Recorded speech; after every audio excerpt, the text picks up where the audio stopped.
The Fog That Remembered Me. Chapter 1. When the Fog First Spoke. It began on a morning that didn't look like morning at all.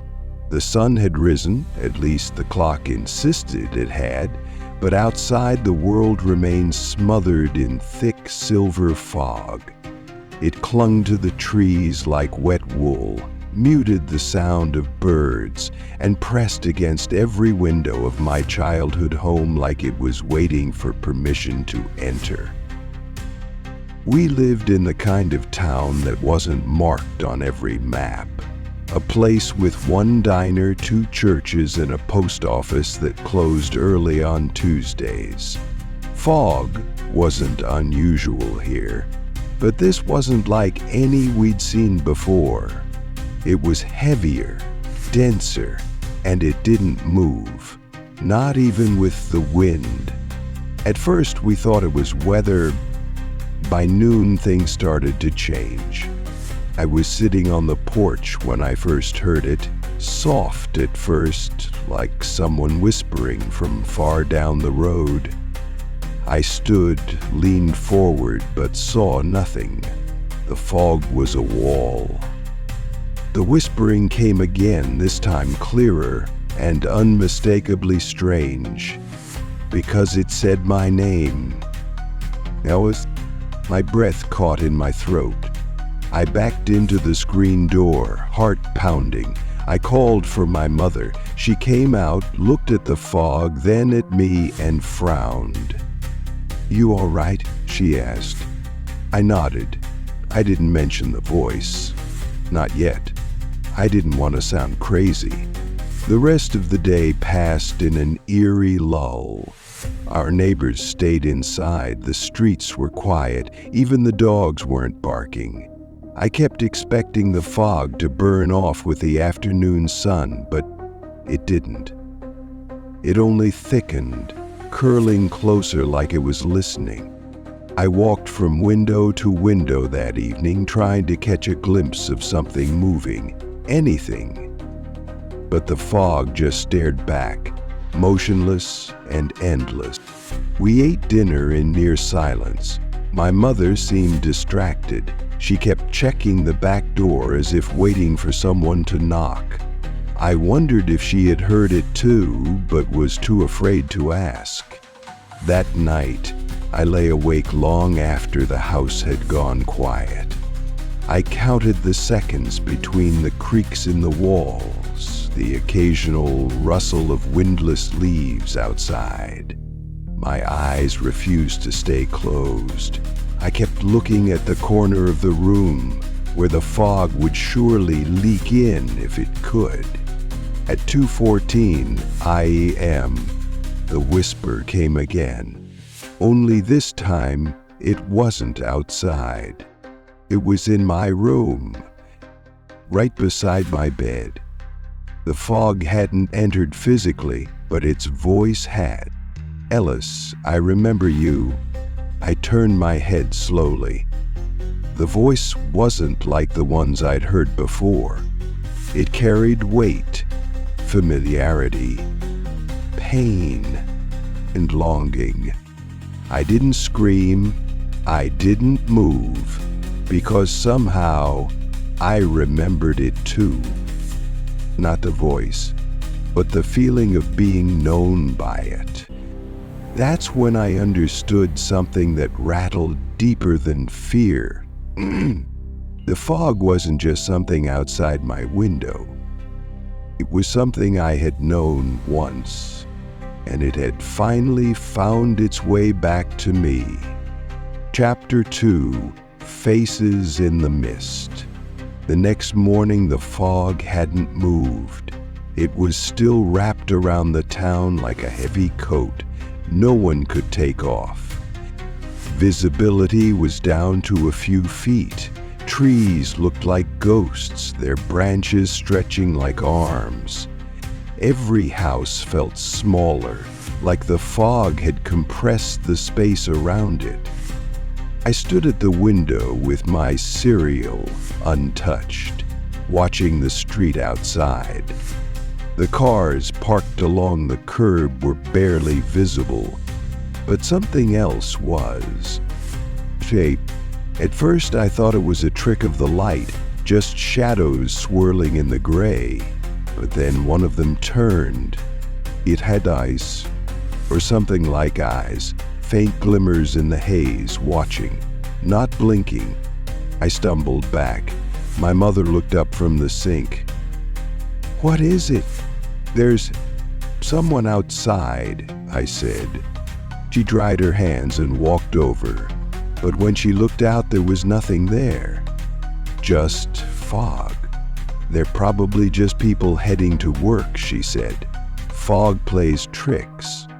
But I knew what I'd seen, and I started to notice them everywhere, walking down the sidewalk, standing at the corner, always still, always distant, never moving when someone else looked, only when I did. That afternoon, I tried to get closer. I wrapped my scarf tight, stepped outside, and followed the shape I saw by the oak tree near the end of our street. But as I moved toward it, it dissolved. Not like someone leaving, like steam dispersing. Then another one appeared, closer, and this time I saw its mouth move. But no sound came out. I ran. Back inside, back to my room, back to the window where I first saw it. It was waiting right outside the glass, still watching, and its face looked like mine. Chapter 3. The Road That Disappeared.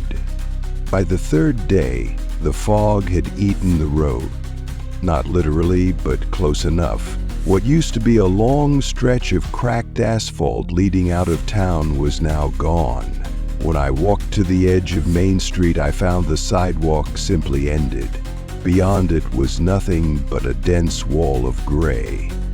No sounds came from the other side. No cars, no birds, not even the wind dared pass through it. I wasn't the only one who noticed. A few townspeople had gathered near the barrier, staring in disbelief. Mr. Harron, who ran the gas station, threw a rock into the mist. It vanished before hitting the ground.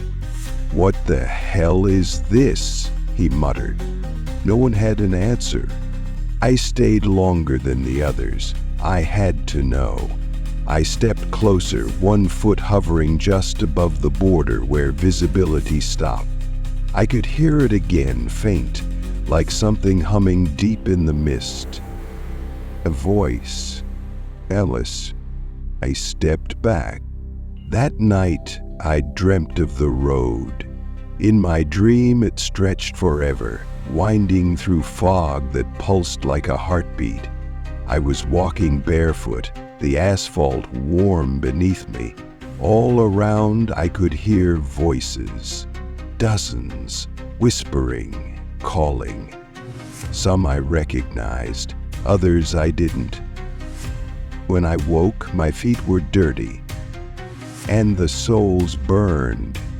The road wasn't just gone. It had taken a part of me with it. Chapter 4. Whispers Behind the Trees. On the fourth day, I left the house before sunrise. I don't know why, maybe to prove something to myself. Maybe to see what the fog hid when no one else was looking. I wrapped myself in layers, pulled my hood low, and walked toward the woods that bordered our backyard. The trees stood like frozen sentinels, their trunks slick with moisture. The fog was thicker here, curling around the branches like it was alive. I had walked this trail since I was a kid, but that morning it felt different, less familiar, like each step led somewhere I wasn't meant to go. As I moved deeper, I started hearing whispers again, not calling my name this time. Just fragments, half-sentences, echoes of words spoken long ago. Some I didn't recognize, Others made my stomach twist. He'll come back, just a boy then buried in the roots. I stopped, looked around. There was no one, and then I saw them. Figures, faint, like smoke between the trees. Some still, some drifting, all of them watching. They didn't approach. They just stood there, waiting for something. For me, I turned to run, but the fog thickened behind me. The trail I had followed was gone. All that remained was silence. And then footsteps, crunching slowly through leaves, steady, measured. I spun around and caught a glimpse of a shape larger than the others. Taller, closer. Its outline flickered, shifted, and then I heard it, clear, as if it stood inches from my ear. "Do you remember what you buried here, Ellis?" I bolted, heart hammering.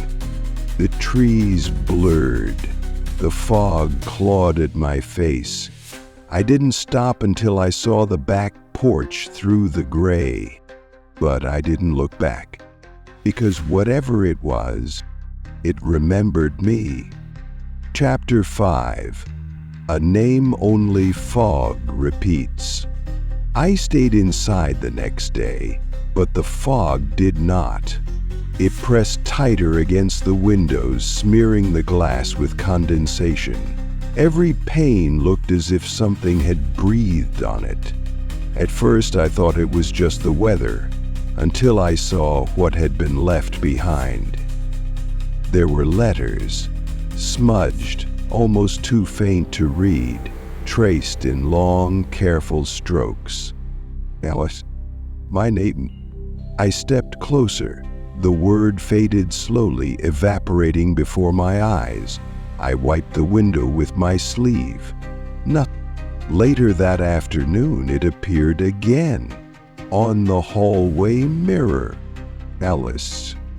And then beneath it another word I hadn't seen since I was a child. L. It was what my father used to call me, before he disappeared into the fog one evening and never came back. My heart caught in my chest. I called for my mother. When she came, the letters were gone. The mirror was clear. "You've been under a lot of stress," she said. "Maybe it's time we spoke to someone." I nodded, but I didn't believe it was just stress. That night I stood in front of the same mirror. I didn't say a word. I just watched the surface slowly cloud with breath from no one there. Ellis. Then a new name, one I didn't know. Then the fog remembered me, but it remembered someone else too. The next morning, my mother was humming in the kitchen. A song I hadn't heard in years, a lullaby she used to sing to both me and someone else, someone I didn't remember. "Who's Ben?" I asked. She dropped the spoon. It clattered against the counter and rolled to the floor. "Where did you hear that name?" I paused. It came up. She stared at me, then whispered, "Ben was your brother." The air left the room. I didn't have a brother, did I? "We lost him," she said, eyes distant, "years ago. But you were so young, we never spoke of him again. You stopped asking. Or maybe I forgot. Or maybe the fog took the memory." That night I found an old box in the attic, inside photos. A boy who looked like me, only slightly older. Handwriting on birthday cards signed Ben. A toy train I remembered playing with but never buying. I sat on the attic floor for hours, letting the fog sneak in through the cracked window, curling around the box like it too remembered. On the mirror that night, Ellis, Ben, both.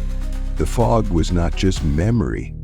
It was the keeper of the forgotten. Chapter 6. The Letters in the Window. That evening I walked into the living room just as the sun tried to fight through the haze. Orange light filtering in and casting long, ghostly shadows against the walls. It wasn't enough to cut the fog, but it made everything inside glow with an unnatural tint. That's when I noticed something strange about the front window. There were letters on the glass, faint, backward, written from the outside. I crept closer and traced one with my fingertip from the inside. The moisture clung to my skin, the shape lingering. ELP. I turned the handle and opened the door. The fog stood like a solid wall. I stepped onto the porch. Silence. I bent down to the window and touched the other side. Cold, slick. More letters formed as I watched. NOTME. Then JAMS. I staggered back. James? That was my father's name. He'd vanished 10 years ago in this very fog. One minute he was walking home from the hardware store, the next, nothing, no trail, no witnesses, just fog, thick and quiet. I called out, "Dad," nothing. Then, behind me, a whisper from inside the house. Can't leave, but he remembers. I turned sharply. No one. That night the letters changed. They rearranged themselves. They weren't smeared or erased. They simply faded and reappeared in new places, like the fog was writing back. One word at a time. HELP, HIM, and beneath it all, a shape pressed against the glass from the outside. A hint, but it wasn't mine. Chapter 7. Where time became hazy. On the 7th day, time stopped making sense. It wasn't sudden. It was slow, like sand slipping through fingers you thought were closed tight. I woke up that morning to the sound of birds. Something I hadn't heard in a week, but when I checked outside, the fog was still thick, unmoving. The clock on the wall said 9:13 a.m. IM.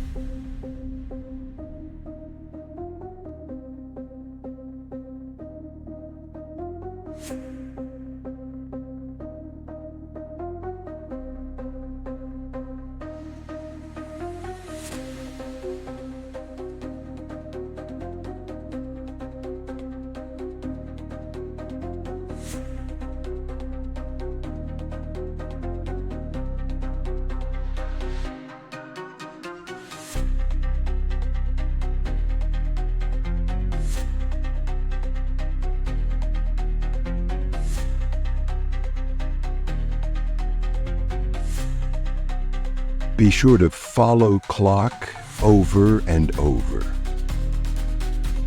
This just blinking, 20, 20, 20, 30, the patient before and after. Click, hit clock, prime, 430, 40, 58. The last few are. I asked my mother what time it was. She said, "Same as always." "What does that mean?" I asked. But she was already back to stirring her tea, like the question hadn't mattered. That day passed in pieces. I ate lunch 3 times without realizing it. I checked the mail at least 4 times. I sat on the couch, blinked, and somehow the sun had moved across the room. When I looked at the clock again, it said 9:13. Still, the fog hadn't lifted. That night, I tried writing in my journal. I wrote the date, then stopped. What was the date? I flipped back to the last entry. It was marked 4 days ago, but I remembered writing it yesterday, or maybe the day before. My handwriting looked unfamiliar. I checked my phone again. It had turned off, wouldn't restart. Then, from the hallway, a sound, the ticking of an old clock we hadn't used in years. I followed the sound, down the hall, past the bathroom, into the storage room. The old grandfather clock stood there, still dusty, hands spinning wildly. And behind it, a whisper. "Time is ours now, Ellis." The hands stopped. Both pointed at nothing. Chapter 8. The Memory I Never Had. I found the photograph in the attic, tucked inside an old shoebox that smelled like cedar and dust. I hadn't been up there in years, but something had drawn me. Maybe the creaking in the ceiling the night before. Maybe the soft whisper I'd sworn came from above the bedroom light. The photo was sepia-toned, curled at the edges. 4 people stood in front of our house, barely distinguishable through the aged film. One of them looked like me. Too much like me. Same eyes, same posture, but it wasn't me. The date scribbled on the back read, August 3, 1961. That was impossible. I took it downstairs, showed my mother. She turned pale and sat down slowly, as if her knees might give out. "Where did you find this?" she asked. "In the attic," I replied. "Who is he?" She didn't answer right away. Her eyes were locked on the image, fingers trembling. Then she whispered, "He was you, once." I didn't know what that meant. She wouldn't say more. That night, I dreamed of standing in the exact same spot as the boy in the photo. The same weathered porch boards beneath my feet. The same rusted mailbox at my side. And the fog. Always the fog. When I woke up, I checked the mirror. But for a second, just one, I saw someone else's face staring back. The boy from the photograph. And behind him, the same figures from the mist. Watching, always watching, because this memory wasn't mine. It had been given back to me. Chapter 9. Breathing the Past. By the 9th day, the fog wasn't just outside, it was inside us. Everything smelled like it. Damp earth, cold stone, forgotten spaces. My lungs felt heavier, like every breath carried weight. Not illness, not infection, something else. Memory. I began to notice things. My mother humming lullabies she hadn't sung in years. Old pictures I didn't remember taking sitting on the mantel. A book I'd lost when I was 10 lying neatly on the kitchen table. The fog was curling through the corners of the house, stirring the dust of things long buried. That evening, I opened the hall closet and was hit with a smell so specific it froze me in place. My grandfather's cologne. He'd died when I was 6. We hadn't spoken about him in a decade, but now it filled the hallway like he'd just walked through. In the living room, the television flickered on. Static. Then a flash of color. A home video. I stepped closer. It was me.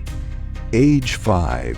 My father lifting me into the air, my mother laughing in the background. I didn't remember this moment, but the fog did. The screen turned to static again, then whispered through the speakers, "Breathe, Ellis. We are memory. I gasped and backed away. The room felt tighter. The walls seemed closer. I ran to open a window, but outside was nothing but gray. I looked down at my hands. They were trembling and covered in dust, or maybe ash, or maybe time itself. The fog was breathing through us now, and we were remembering for it. Later that night, I sat alone at the kitchen table. The lights flickered, though there was no wind, no storm, just the soft hum of the refrigerator and the endless quiet of the fog outside. I pulled out my childhood scrapbook, pages that had once been filled with drawings and stories I wrote in crayon. But now, half the pages were blank. Others had new sketches I didn't remember making. Scenes of the forest, the road, and figures in the mist. In the corner of one page, I found a scribbled note. "It's not gone, it's waiting." I asked my mother if she remembered the video. "What video?" she asked. I told her what I saw. She looked at me like I was talking about a dream she hadn't been invited to. "We never owned a video camera," she said. "But I'd seen it. I knew what I saw." That night I returned to the living room. The screen was black, no static, no flickers. But the fog pressed tight to the windows now, like it was trying to watch from outside. Or trying to keep me in. As I stared, breath fogged the glass from the inside. 3 words appeared, slow and deliberate. "This is yours." The fog wasn't haunting us. It was showing us what we'd forgotten. And maybe, just maybe, it wanted us to remember because it couldn't forget. Chapter 10. A Voice with No Body. That morning, I woke to the sound of the radio playing. Except I didn't own a radio. The static came from downstairs, low, steady, like a heartbeat made of sound. I moved slowly, each step creaking on the old wooden stairs. My mother wasn't up. The house felt empty. In the kitchen, nothing was out of place, no radio, no speakers, but the sound was there, humming through the floor. Then it spoke. "Ellis." I froze. The voice was calm, deep, but it came from nowhere. Not from behind me, not from in front. It filled the space. "Where are you?" I whispered. "I am where you left me," it answered. I turned slowly, searching. Still nothing, no body, no shape, no shadow, just sound. The voice sighed. "You called for me, do you remember?" I didn't, but something deep inside stirred, like an echo of a childhood prayer or a secret whispered into a pillow, something I'd forgotten, maybe on purpose. The refrigerator buzzed to life.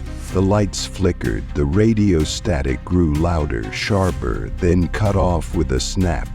Silence. I waited, counted my breath. 10 seconds, 20, 30. Then, from the hallway, it returned. "I have always been here." I ran back upstairs, slammed the door. My room was ice cold. I huddled under the covers, listening. The voice didn't follow me in. It didn't have to. It was already inside, not in the walls, in me. Chapter 11. What the Fog Took. The morning it happened, I knew something was different the moment I opened my eyes. The silence wasn't empty anymore. It was hollow, like something had been scooped out of the world, leaving only the echo of where it had once been. I padded down the stairs and found my mother at the kitchen table staring blankly at a steaming mug of tea. Her eyes weren't red, but they were far too wide. "What's wrong?" I asked. She blinked slowly. "Who are you?" The words hit like a slap. At first I thought she was joking, but her face didn't change, not even a flicker of recognition. My heart dropped. "It's me," I said. "Ellis." She frowned and looked down at her tea. "That's not your name." I backed away slowly, the floor creaking under my bare feet. Room by room, I found pieces missing. Not physical things, memories.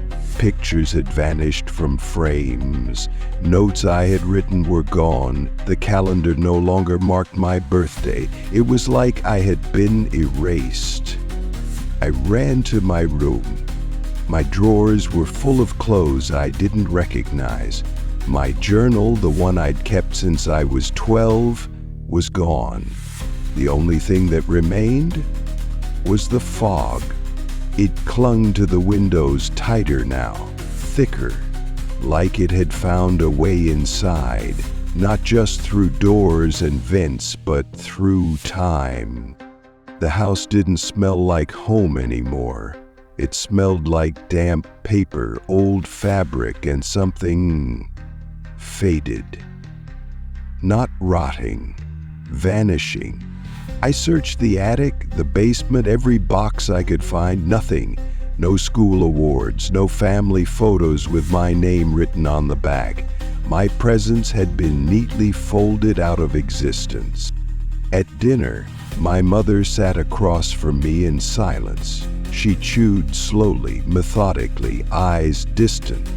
"Do you remember when I broke my arm on the playground?" I asked suddenly. She looked at me, blank. "You must be thinking of someone else," she said. I wanted to scream. Instead, I reached under the table and dug my fingernails into my palm until it hurt, until I remembered I was still here. That night, I opened the closet to grab a blanket, and something fell out. My journal. I flipped it open. Every page was blank, except one. In the center, scrawled in shaky handwriting I didn't recognize, "You asked us to forget you." A chill ran down my spine. I didn't remember writing those words, but something deep in me whispered that I had. The next morning, the fog was inside the house. Not literally, but it was in the walls, in the air. I heard whispers from vents, felt memories pass me in the hallway like ghosts brushing past. The mirror in the bathroom had no reflection, only fog. And when I whispered my own name, nothing answered. Chapter 12. The Town That Forgot Me. When I stepped outside that morning, I realized something had shifted. Not in the sky, not in the fog, but in the people. There was no good morning from the neighbors, no nods from familiar faces. I walked past Mrs. Riley's bakery. The lights were on. The bell jingled when I opened the door, but she didn't look up. She didn't even flinch when I said her name, Mrs. Riley. She kept frosting cupcakes in silence, like I wasn't even there. I backed out, confused, and walked to the post office. Same thing. The clerk stared right through me.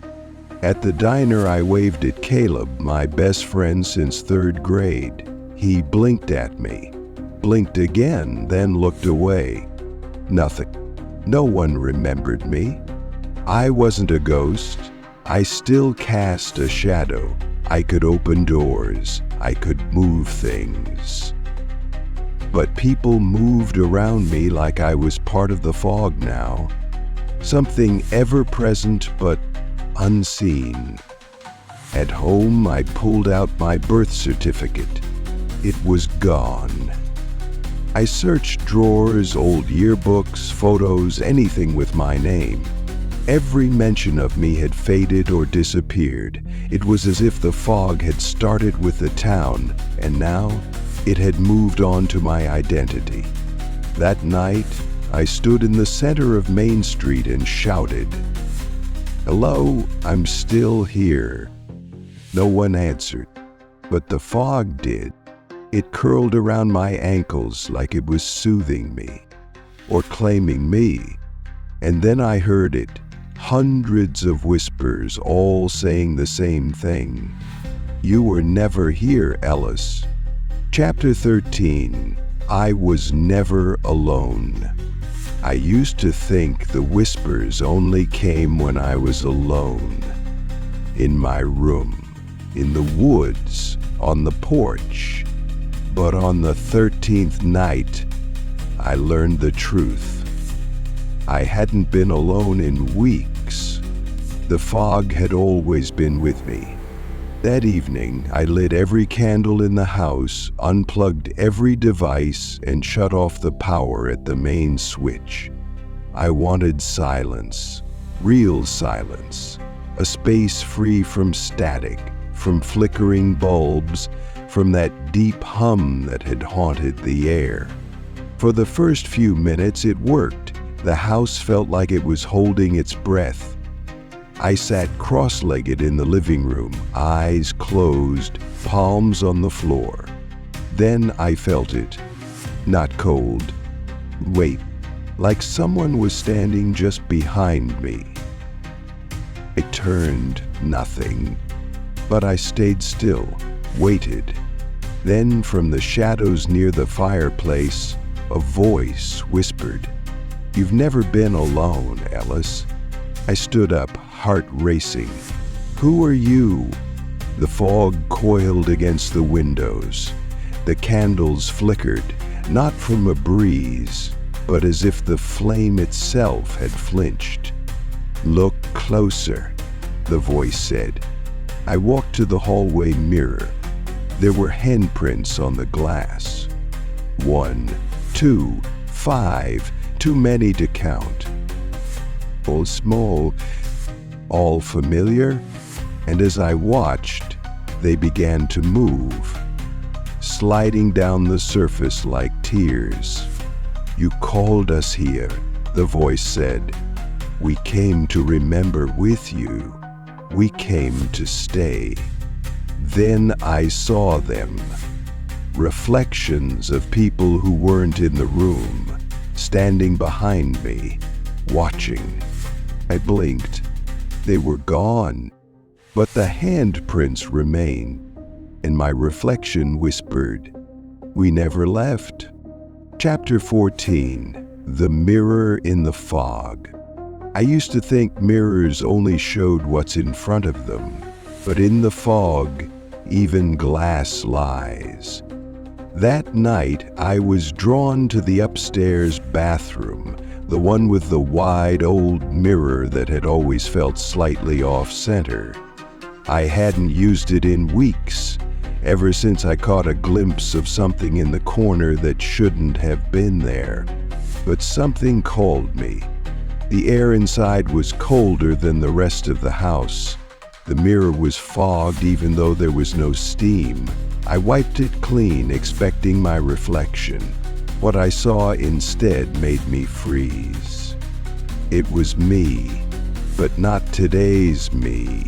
A younger version, maybe 13, pale, confused. Behind him, the hallway I just walked through, only darker, stretched at impossible angles. I blinked. The image didn't change. Then it moved. The reflection stepped forward. But I hadn't. Its mouth opened, slowly, as if each word cost breath. "Come back." I reached toward the mirror, hand trembling. My fingers touched the glass, cold, solid. The reflection reached too, hand aligning with mine. But then it shifted. The smile twisted. Its eyes grew hollow. And then, it wasn't me anymore. It was James, my father. "You left me here," he whispered. "You locked the memory away, but we remember." I stumbled back. My real reflection returned, but something was off. The shadows in the room moved too slowly. The light bulb flickered like it was breathing. Behind me in the mirror, James stayed. And he was still watching. Chapter 15, The Day I Vanished. I woke up to silence. Not the absence of sound, but the kind that feels like the world has stopped listening. The fog outside was thicker than it had ever been. The house creaked like it was tired of standing. My mother's room was empty, her bed made, her tea still warm on the table, like she'd just stepped out and forgotten to return. I wandered the house like a stranger, running my fingers over walls that had once held family portraits and were now bare. Every room felt both familiar and erased. The fog wasn't just outside anymore. It had seeped into the structure of things, into memory, into breath. Outside, the town was a ghost. I walked the neighborhood. The streets were deserted. Not even the shadows of people remained. I knocked on doors. No one answered. The bakery was open, cupcakes untouched. The post office light blinked. The town had folded in on itself. I passed my school. The doors were wide open. Inside, desks sat in perfect rows, but not a single sound echoed through the halls. Not a creak, not a breath. The chalkboard had one sentence written across it. "You knew this was coming." I stood in the center of Main Street, where the fog was a curtain that no longer parted. I tried to scream, but no sound came. My voice had been taken, or maybe it had never really belonged to me at all. And then I saw it. My reflection in a window that wasn't a mirror, watching me, tilting its head. "Ellis," it said, but I hadn't moved my lips. "You stayed too long." I reached out, hand pressed to the glass, and the reflection didn't match. It was already walking away, deeper into the fog. Then I felt it, my own body growing lighter. The ground no longer felt like ground. The air was thick but didn't fill my lungs. I looked down and saw nothing. My hands were fading, fingertips unraveling into mist. I tried to run, but the street beneath me stretched like elastic. Every step sank like I was walking through memory, through water, through grief. And still, the reflection moved away. A whisper circled me, not threatening, not cruel. Some memories stay because they have nowhere else to go. I fell to my knees, watching as the sky dimmed, not because night had come, but because the fog had finally swallowed the sun. One by one, the houses faded. The trees vanished. Even the shapes in the mist, the ones that had watched for so long, turned away. And then the fog swallowed me, not in anger, but in recognition, because I was the memory. And this time, I wasn't going to leave, because this time, I belonged to the fog.